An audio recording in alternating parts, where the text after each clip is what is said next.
Ẹ̀yin tí wá kí yín kú ọjọ́ méjì, ọjọ́ mẹ́ta o. Adúpẹ́ ẹ kú àtìlẹ́yìn wa láti ìgbà yìí. Ó ti pé ọdún 5 báyìí tá bẹ̀rẹ̀ àgbéjáde fọ́nrán ọlọ́kan ọ̀jọ̀kan láti ìkànnì AIF Yorùbá Cultural Center. Ọdún 5 ti pé náà nù o. Adúpẹ́ lọ́wọ́ gbogbo ẹ̀yin tẹ́ ń ṣe àtìlẹ́yìn fún wa, tẹ́ ń bá wa pín fọ́nrán wa kálékáko, tẹ́ dúró tì wá déyìn, àtẹ̀yin tẹ́ ń fowó ránṣẹ́ sí wa. Orí ní so nígbọ̀wọ́ ojú, ẹnu ní so nígbọ̀wọ́ eyín, ẹ̀yin ló nígbọ̀wọ́ tiwa. Àmọ́ rírì yín o.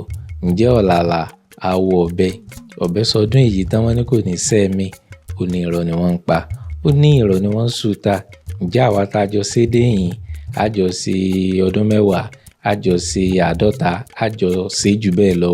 Ikú ò ní yáwọ́ pẹ́ nìkankan náà wá. Ire lájọ máa rí bára wa ṣe o. Iwájú lọlé irin lọ, iwájú lọlé ẹ̀fọn lọ. Báwa náà ṣe ń gbèrò láti lọ sí ìpele tó kàn nínú àgbéjáde àwọn iṣẹ́ wa ọlọ́kan ọ̀jọ̀kan. Iwájú lẹ́yìn náà máa lọ o. Ẹ má padà lẹ́yìn wa.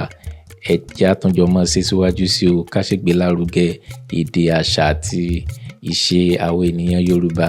Kò ní bàjẹ́. Ire ni o.